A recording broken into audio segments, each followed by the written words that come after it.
కేంద్రంలో బీజేపీ అధికారంలోకి వచ్చిన తర్వాత దేశంలో రోడ్డు రైల్వే కనెక్టివిటీ పెరిగిందని కేంద్ర మంత్రి కిషన్ రెడ్డి అన్నారు.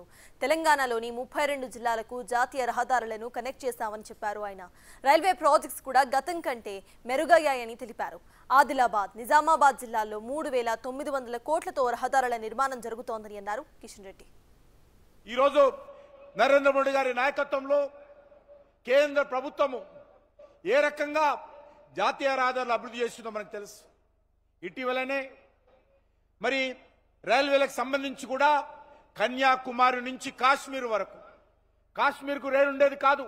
ఈరోజు కన్యాకుమారిలో ట్రైన్ ఎక్కితే కాశ్మీర్ వరకు కూడా రైల్వే కనెక్టివిటీ డెవలప్మెంట్ చేసినటువంటి ఘనత మన ప్రియతమ ప్రధానమంత్రి నరేంద్ర మోడీ గారికి దక్కుతుందని ఈ సందర్భంగా మనం చేస్తున్నాను. అదేవిధంగా ఈరోజు వెనుకబడిన ప్రాంతాల్లో కావచ్చు, దేశంలోని అన్ని జిల్లాలలో, అన్ని రాష్ట్రాలలో జాతీయ రహదారులు ఏ రకంగా అభివృద్ధి జరుగుతూ ఉన్నాయో మనం చూస్తూ ఉన్నాం. మన తెలంగాణ రాష్ట్రంలో కూడా 33 జిల్లాలుంటే ముందుగా 10 జిల్లాలు ఉండేది. దానిని 33 జిల్లాలుగా పెంచుకోవడం జరిగింది.